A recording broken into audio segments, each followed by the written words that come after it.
नमस्कार, मी सवितास किचनमध्ये तुम्हा सर्वांचं खूप खूप खूप मनापासून स्वागत। आज आपण अगदी साध्या आणि सोप्या पद्धतीने तिखट झणझणीत चिकन रस्सा किंवा चिकन करी बनवणार आहोत। तर इथे मी अर्धा किलो चिकन 3 ते 4 वेळा स्वच्छ धुवून घेतलेलं आहे। आता यामध्ये आपण अर्धा चमचा हळद टाकूया आणि अर्धा चमचा मीठ टाकूया। व्यवस्थित मिक्स करून घेऊया।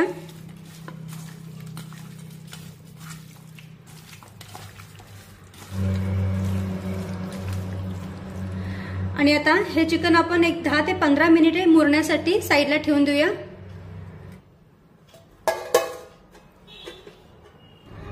आता गॅसवर मी एक पातेलं गरम करायला ठेवलेलं आहे। त्यामध्ये 1 ते 1.5 चमचा तेल टाकूया।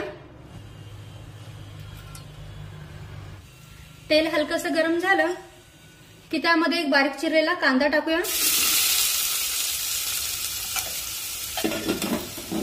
आणि कांदा हलका तांबूस रंगावर भाजून घेऊया।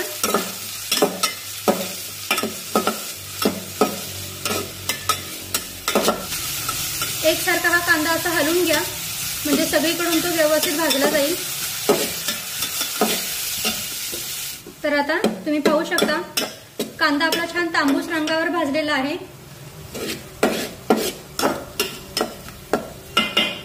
आता यामध्ये हे चिकन टाकूया आणि 4 ते 5 मिनिटे हे चिकन आपण चांगलं परतून घेऊया। गॅसची फ्लेम मोठी ठेवायची आहे।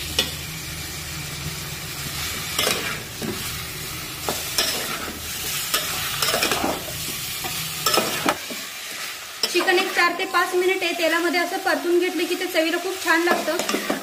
त्यामुळे 4 ते 5 मिनिटे हे चिकन आपण छानपैकी परतून घेऊया।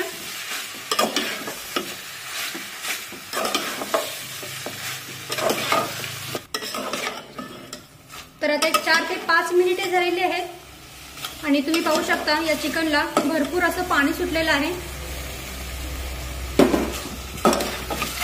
एक 4 ते 5 मिनिटे हे चिकन मी सतत परतून घेतलेलं आहे। आता या पातेल्यावर झाकण ठेवूया आणि झाकणामध्ये 1 ग्लासभर पाणी गरम होण्यासाठी ठेवून देऊया। तर आपल्याला ही प्रोसेस तोपर्यंत करत राहायचं आहे जोपर्यंत चिकन शिजत नाही तोपर्यंत। आता चिकन शिजत आहे तोपर्यंत आपण वाटण तयार करून घेऊया। आणि इथे मी सुक्या खोबऱ्याची अर्धी वाटी घेऊन खोबऱ्याचे उभे पातळ काप करून घेतले आहेत आणि आता हे आपण तव्यावर छान खरपूस होईपर्यंत भाजून घेऊया।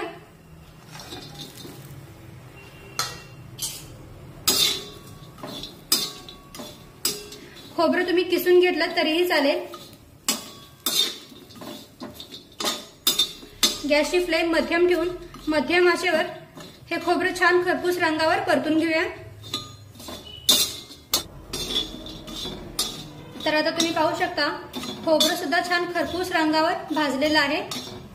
आता हे खोबरं आपण काढून घेऊया।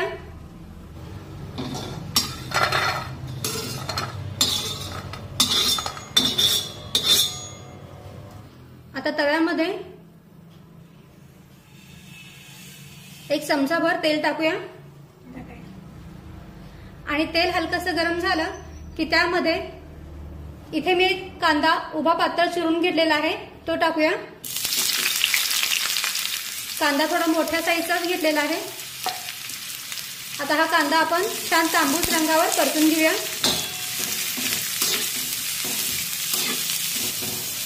एकसारखे याला असं हलवून घेऊया, म्हणजे सगळीकडून तो व्यवस्थित भाजला जाईल। कांदा भाजत असताना या कांद्याच्या पाकळ्या सुद्धा सेपरेट करून घेऊया आणि मध्यम आचेवर हा कांदा छान तांबूस रंगावर भाजून घेऊया।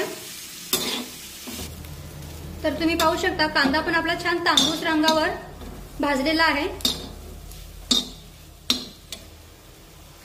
आता यामध्ये 10 ते 12 लसूण पाकळ्या आणि 1 इंचभर अद्रक टाकूया आणि 1 मिनिट हे सुद्धा छानपैकी परतून घेऊया।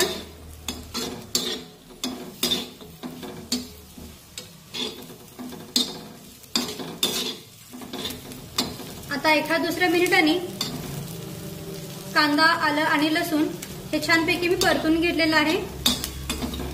आता गॅस बंद करूया आणि हा मसाला या खोबऱ्याच्या प्लेटीमध्ये काढून घेऊया।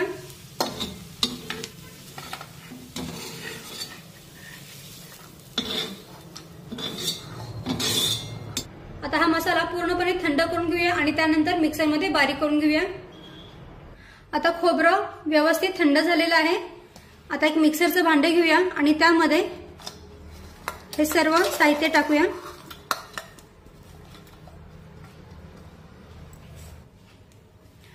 थोडीशी कोथिंबीर पण टाकूया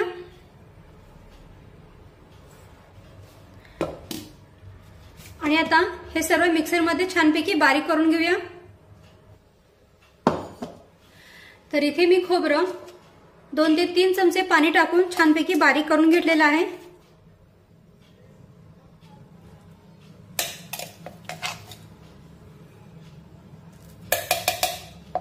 चला तर आता चिकन रस्सा बनवायला सुरुवात करूया।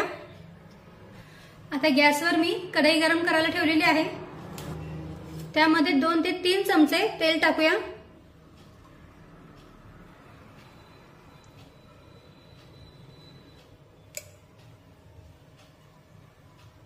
इथे मी 3 चमचे तेल वापरलेलं आहे। आता तेल हलकसं गरम झालं की त्यामध्ये 2 तेजपत्त्याची पाने टाकूया।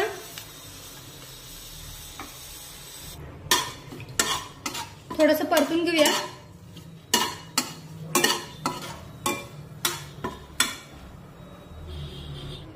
त्यानंतर अर्धा चमचा जिरे टाकूया। जिरे छान फुलून फुटू द्यायचे।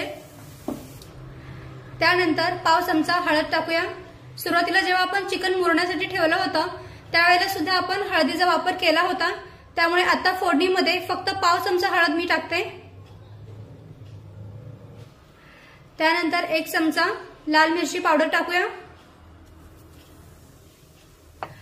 1 चमचा गरम मसाला पावडर टाकूया। त्यानंतर वर्षभरातल्या साठवणीतला मसाला टाकूया 1.5 चमचा,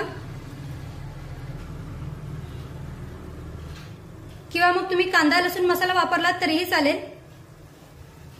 आणि अर्धा चमचा धना पावडर टाकूया। मसाले तुम्ही तुमच्या आवडीप्रमाणे कमी जास्त करू शकता। आता हे मसाले छानपैकी परतून घेऊया।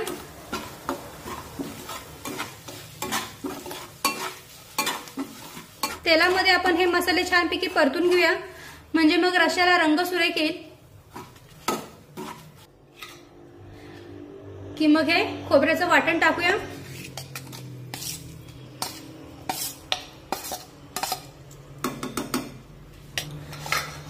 आणि हे वाटण सुद्धा छानपैकी परतून घेऊया।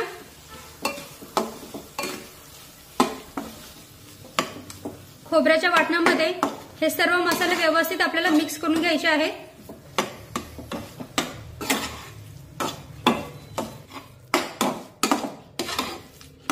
आता 2 मिनिटे हे वाटण मी छानपैकी परतून घेतलेलं आहे।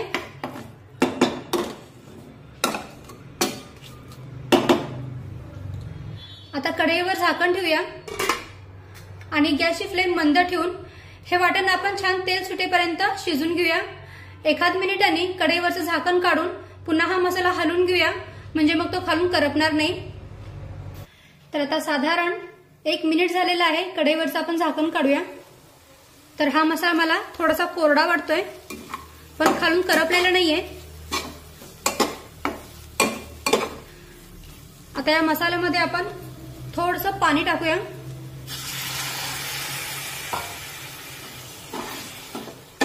आणि हा मसाला पुन्हा झाकण ठेवून व्यवस्थित तेल सुटेपर्यंत शिजून घेऊया।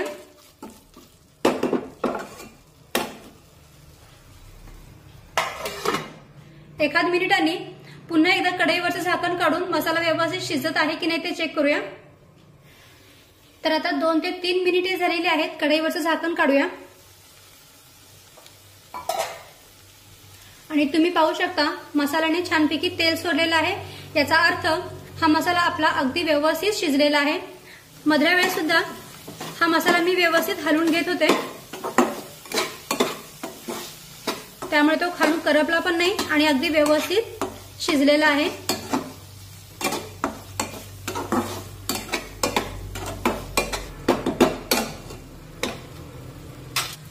आता यामध्ये हे चिकन टाकूया.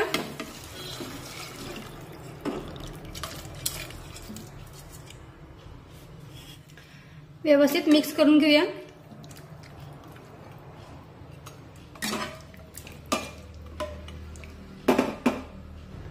आता यामध्ये मीठ टाकूया. चिकन मुरण्यासाठी सुद्धा आपण सुरुवातीला मीठ वापरलं होतं, त्यामुळे आता अगदी जपूनच मीठ वापरायचं आहे.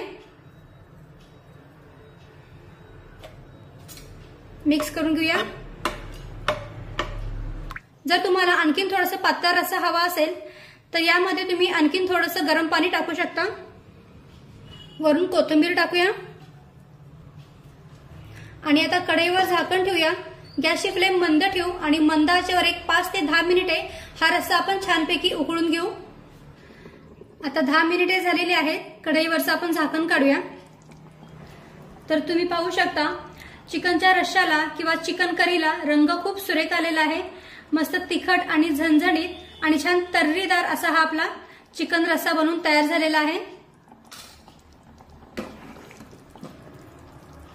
हे पहा किती सुंदर रंग आलेला आहे भाजीला.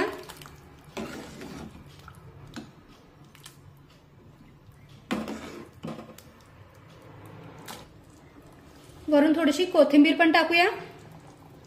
ही चिकन करी तुम्ही चपाती सोबत, भातासोबत किंवा मग ज्वारीची किंवा मग बाजरीच्या भाकरीसोबत खाऊ शकता. खूप छान लागते. खूप साध्या आणि सोप्या पद्धतीने आपण ही चिकन करी बनवलेली आहे. हे पहा किती मस्त करी झालेली आहे. खूप सुंदर सुगंध येतोय भाजीचा. तर नक्की करून पहा. व्हिडिओ आवडला असेल तर व्हिडिओला प्लीज लाईक करा, शेअर करा आणि सबस्क्राईब करायला विसरू नका. थँक्यू.